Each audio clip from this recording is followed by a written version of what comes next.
Well, I know it would be absolutely wrong if we had you here for so long and only spoke about Real Madrid, because I do know how much you did enjoy your time at Spurs as well. Yeah. Just now when you see the trajectory that Spurs has been on, of course, I know that you won the League Cup when you were there, and then they went through the drought that we all reminded them of every single season. But now they broke it again with some European silverware as well. Just your thoughts on when you look at Spurs now and how far they've progressed. Yeah, I think it's great, first and foremost, for them to actually, I think, get that off their back and win that major trophy.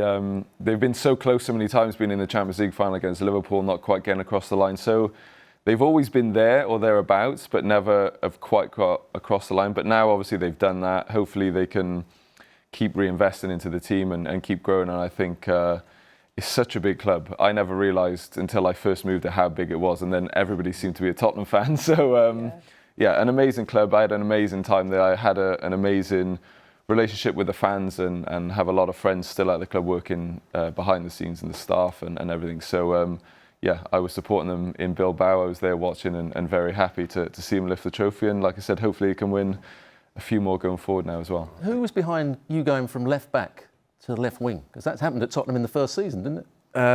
So I actually started playing left midfield with Martin Jol there. I made my debut at Old Trafford playing left midfield. But then when Harry was there, Benoit Assou-Ekotto got injured, and then I played left back. And I basically kept going forward so much I left a space every time behind. So we came up with the conclusion of, if you can take that defensive responsibility away, then I can just concentrate on constantly attacking and getting back when I can. So I guess he was the one who really implemented it to stay long term and give me the confidence going forward to do that. And yeah, haven't pretty much looked back since. So.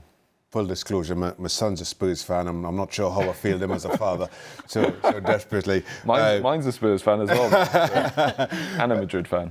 Yes, but in kind of given what we saw of Spurs last season, and then change of manager, a busy transfer window thus far, be as biased as you like. What's the expectation of Spurs this season?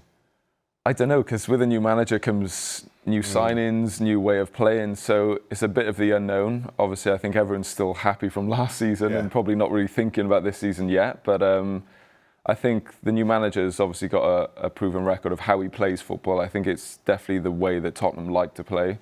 But again, it's kind of the unknown. Who does he sign? Who does he bring in? Yeah, it's an unknown, but I think hopefully it's potentially exciting times, because this team now has got that winning feeling. They know what it's like to get over the line, and hopefully that keeps giving them the motivation to want to win more, I guess. We've talked about Spurs, we've talked about Real Madrid, we have to talk about Wales. Yep. Yes. Do you think your peak, maybe I'm wrong, around about the European Championships in France, when you got to the semi-finals and you were running games almost single-handedly? Yeah, that's when I felt my best, to be honest. Yeah, I was definitely probably in my peak then, coming off Champions League win and going into that finals. I think, we just had a laugh. We had a blast. Qualifying was the hardest bit for us because we hadn't done it in so long. But to get over that line, and then we went with zero expectation and we just had fun, and we all chat about it now when we get together and just how much fun it was. We literally didn't take it serious at all and just went out and played each game, took it each game as it come, and just, tried to do as best we can. Do you feel like Wales are getting closer and closer to, as you said, instead of just qualifying for a major tournament and going out and having fun, to then buying into the expectations that maybe not quite as the Englands would be, but still in that mix, in that conversation?